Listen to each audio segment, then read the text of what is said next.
You killed your wife. A jury of 12 convicted you. A white jury that did not have any black jurors on there, and that's not law. That is a setup. So you want to send me out there, I go out there, but you know what the law is, and you haven't followed it. And neither has you, and neither has you. All right. Everybody sat here and Hear me out. Shut up. I'm not going to shut up while Get you him out of here. Get me out of here. Don't you?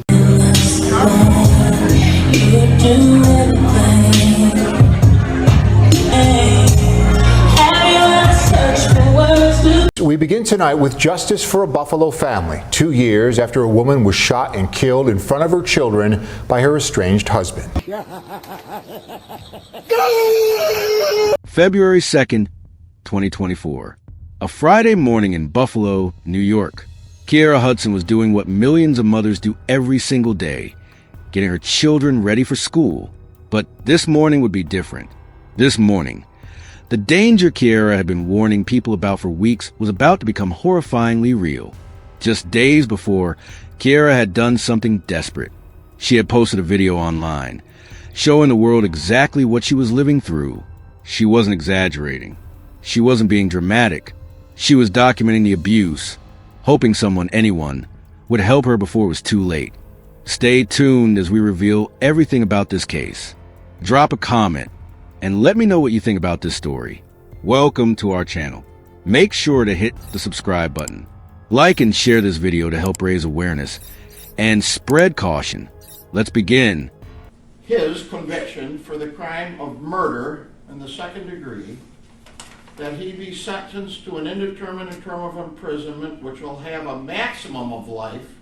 The court hereby imposes a minimum of 25 years, plus the maximum fine of $5,000. The system had already been involved. Arrests had been made. Legal action had been taken. Kiera had done everything a domestic violence survivor is told to do. She had reported the abuse. She had sought protection. She had made her situation known to authorities. And yet, on that Friday morning, as she sat in her vehicle with her children, all of those protective measures meant nothing. Kiera Hudson was 30 years old, a mother of 3 children, and a resident of Buffalo, New York. To those who knew her, she was someone who prioritized her family above everything else. Her children were her world, and she worked hard to provide them with stability and care despite the challenges she faced. Her relationship with Adam Benefield had not always been violent, as is often the case with domestic abuse. Relationships that turn abusive typically don't start that way. There's usually a period where everything seems fine, even good. Partners appear loving, attentive, and committed. But over time, warning signs begin to emerge. Controlling behavior, jealousy, verbal aggression. And before the victim fully realizes what's happening, they're trapped in a cycle that becomes increasingly difficult to escape. The violence Kiera experienced at the hands of Adam Benefield wasn't a single incident. It was a pattern, one that had been documented and reported to authorities multiple times before the tragedy that would ultimately claim her life. Kiera's experience followed this pattern. Adam Benefield had a documented history of assaulting her. These weren't minor altercations or mutual arguments. They were instances where Benefield had physically harmed Kiera, causing injuries and putting her in genuine danger. She had reported these assaults to the police. Law enforcement had been called to intervene. Benefield had been arrested for his violent behavior toward Kiera. Legal action had been taken against him. On paper, the system was working. An abuser had been identified, arrested, and was facing consequences for his actions. But there was a critical flaw in this process. Despite being arrested for prior assaults, Adam Benefield was released. He was back on the streets, back in proximity to Kiera, and still a threat to her safety. Benefield's violence wasn't decreasing. If anything, it was becoming more frequent or more severe. This escalation is common in domestic violence cases and is one of the most dangerous warning signs. When an abusive behavior is escalating, the risk to the victim's life increases dramatically. Kiera understood this risk. That's why she continued to seek help, why she reported incidents, why she took legal action. She wasn't passive in her own protection. She was actively fighting to survive and protect her children from witnessing and experiencing the violence in their home. Kiera had reached a point where private channels weren't enough. She had reported to police. She had pursued legal remedies. She had done what victims are supposed to do when they're being abused. And still, the violence continued. Still, she remained in danger. So she turned to the one tool she had left: public awareness. The video she posted showed the reality of what she was experiencing. This wasn't an accusation without evidence or a claim that could be dismissed. It was documentation, proof that the abuse was real and ongoing. By sharing it publicly, Kiera was doing several things at once. She was creating a record that couldn't be denied. She was reaching out to anyone who might be able to help. And she was sending a message that she was in serious danger. In addition to posting the video, Kiera continued pursuing every avenue of protection available to her. She had obtained restraining orders against Benefield. Legal documents meant to keep him away from her. She had filed police reports documenting the abuse. She had cooperated with law enforcement and the legal system every step of the way. On paper, she was doing everything right. She wasn't staying silent. She wasn't protecting her abuser. She wasn't minimizing the danger she faced. She was being proactive, seeking help, and using every resource available to domestic violence victims. Yet despite all of this, Adam Benefield remained a threat. Despite his arrest for prior assaults, he had been released. Despite the restraining orders, he had access to Kiera. Despite the video evidence and the reports and the legal actions, nothing had been done to actually remove him from her life or guarantee her safety. On the morning of February 2nd, 2024, Kiera Hudson began what should have been an ordinary day. She was preparing to take her children to school, a routine she had done countless times before. Her children were with her in the SUV as she got ready for the short drive. What happened next was the nightmare Kiera had been trying to prevent. Adam Benefield shot Kiera while she was in her vehicle with her children present. The violence she had warned people about, the danger she had documented and reported, became horrifyingly real in that moment. The children were in the vehicle when their mother was killed. The trauma they experienced that morning is unimaginable. They witnessed violence that no child should ever see, and they lost their mother in the most traumatic way possible. Emergency responders arrived at the scene, but there was nothing they could do to save Kiera. She died from the gunshot wounds, her life taken by the man whose violence she had been trying to escape. For those who had watched Kiera's desperate plea for help, her death was particularly painful. She had warned everyone. She had shown the world what was happening to her. She had made it impossible to claim that no one knew she was in danger. And still, she had been killed. The video she posted took on new meaning after her death. What had been a cry for help became evidence of a system that failed to act quickly enough. It became proof that Kiera had done everything possible to protect herself, and that despite her efforts, the protection she needed never materialized. Her children, who witnessed their mother's murder, now faced a future without her. They had lost a person who had fought so hard to keep them safe, who had prioritized their well-being above everything else, who had loved them unconditionally. In the hours after Kiera's death, as news of the shooting spread, one question dominated the conversation. How did this happen? How does a woman who has reported abuse, obtained restraining orders, and publicly documented the danger she faces still end up murdered by her abuser? Immediately after Kiera Hudson was shot and killed, law enforcement launched a manhunt for Adam Benefield. He had fled the scene after murdering Kiera, and authorities needed to locate him quickly before he could harm anyone else or escape the area entirely. The Buffalo Police Department, along with other law enforcement agencies, mobilized resources to track down Benefield. Police still need your help tracking down this man. Adam Benefield is a person of interest in yesterday morning's deadly shooting on Richlawn Avenue. Now that's where police say Kiera Hudson, Benefield's wife, was shot and killed sitting in her car with her 3 kids. The thing is, Benefield had just been released from police custody in Cheektowaga. Police say he punched Kiera in the head on September 28th, and they put a warrant out for his arrest. Now, he turned himself in on Tuesday. The 7 News I-team uncovered he was arraigned on assault, criminal mischief, menacing, unlawful imprisonment, and harassment charges, but they were all misdemeanors, so he was released. Now, this all happened 7 years after he was released on parole from a 15-year prison sentence for attempted kidnapping. They issued alerts, gathered information about his possible whereabouts, and followed leads that came in from the community. This was now a homicide investigation, and Benefield was the primary suspect. Manhunts for violent offenders require coordination between multiple agencies and often rely on tips from the public. In Benefield's case, law enforcement worked to determine where he might have gone after fleeing the scene. They checked known associates, possible hiding places, and monitored any activity that might indicate his location. The community played a role in the search as well. People who had seen Kiera's video and were aware of the situation wanted to see justice served. Tips came in from residents who may have seen something or had information that could help authorities locate Benefield. The manhunt concluded when law enforcement successfully located and arrested Adam Benefield. The specific details of his capture, where he was found and how the arrest was carried out, brought some measure of closure to a community still reeling from Kiera's murder. With Benefield in custody, he was charged with Kiera's murder. The legal process that had failed to protect her while she was alive would now determine what consequences he would face for taking her life.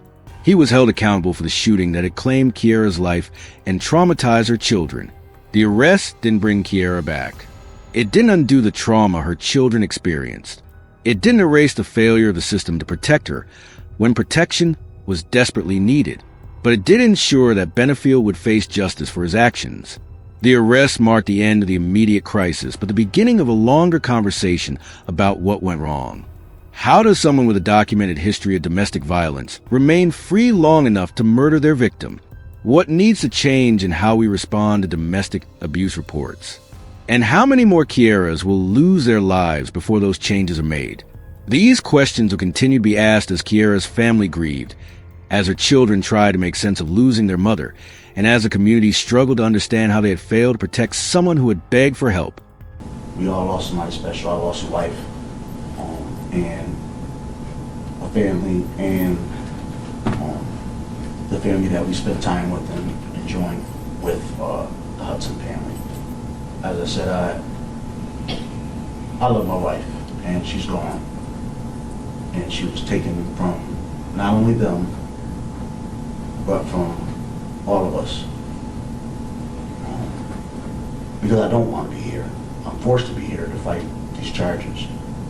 All right, thank you. You're here because the jury convicted you of brutally killing your wife. Interrupting me while I'm talking. I don't interrupt you, so why do you keep interrupting me? I know you can judge, but Okay, hear me out. I've heard enough of this narcissistic.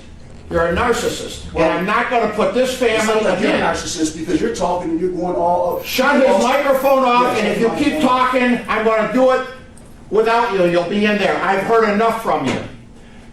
You killed your wife. A jury of 12 convicted you. A white jury that did not have any black jurors on there, and that's not law. That is a setup. So you want to send me out there, I go out there, but you know what the law is, and you haven't followed it. And neither has you, and neither has All you. right. Everybody sat here and Hear me out. Shut up. I'm not going to shut up. Get him out of here. Get me out of here. I want to apologize to these children. And I'm so sorry for some reason your mother ever ran into this guy. I wanted to tell him, but I couldn't take it anymore. How he could disregard the love of his child and his two stepchildren by taking a shotgun. And what I heard at this trial, he missed the first shot. He blew her finger off, and from my understanding, hit her shoulder. He could have stopped, and I want to tell him that, but it wouldn't have done any good. So, unfortunately, under the law, I cannot send him to jail for the rest of his life without any chance of parole. But I will give him the maximum, because if anybody deserves it, he does. It is a judgment of this court that upon his conviction for the crime of murder in the second degree, that he be sentenced to an indeterminate term of imprisonment, which will have a maximum of life. The court hereby imposes a minimum of 25 years, plus the maximum fine of $5,000. Kiera Hudson's death exposes painful realities about how the legal system handles domestic violence cases. She wasn't failed by lack of awareness. People knew she was in danger. She wasn't failed by her own inaction. She reported the abuse and sought protection. She was failed by a system that couldn't translate knowledge and documentation into actual safety. The most glaring issue in Kiera's case is that Adam Benefield had been arrested for assaulting her prior to the murder, yet he was released. This raises immediate questions about bail decisions, the seriousness with which domestic violence charges are treated, and the risk assessment processes used to determine whether someone should remain in custody when someone is arrested for domestic violence. Particularly when there's a documented pattern of abuse, the decision to release them pending trial puts the victim in immediate danger. Benefield had already shown he was willing to physically harm Kiera. His violence had been reported, documented, and resulted in arrest. Yet the legal system determined that releasing him was appropriate. Kiera had obtained restraining orders against Benefield. She had done what victims are told to do. But those orders didn't protect her on the morning of February 2nd. This doesn't mean restraining orders are useless. They're a necessary tool in addressing domestic violence. But it does mean they can't be the only line of defense for someone facing the level of danger Kiera was facing. Kiera Hudson's death should force us to examine not just what went wrong in her specific case, but what we can learn to prevent future tragedies. Her story isn't just about one woman's murder. It's about patterns we need to recognize and systemic issues we need to address. First, we need to understand the warning signs of domestic abuse. Physical violence is the most obvious sign, but abuse often starts long before someone is physically harmed. Controlling behavior, isolation from friends and family, constant monitoring of phone or activities, extreme jealousy, and threats are all red flags that shouldn't be ignored. If you see these signs in someone's relationship, that person may be in danger even if they haven't been physically hurt yet. Second, we need to believe victims when they tell us they're in danger. Kiera didn't just hint that she was afraid. She posted video evidence of the abuse and made her fear explicit. When someone takes that step, when they overcome the shame and fear that keeps many victims silent, we need to respond with action, not just sympathy. Third, if you know someone in an abusive relationship, understand that leaving is complicated and dangerous. Don't judge them for staying. Don't assume they can just walk away. Offer support without pressure. Let them know you're there when they're ready. Help them create a safety plan. Connect them with resources. For anyone experiencing domestic violence, know that resources exist. The National Domestic Violence Hotline 1-800-799-7233 provides 24/7 confidential support. Local organizations offer shelter, legal assistance, and counseling.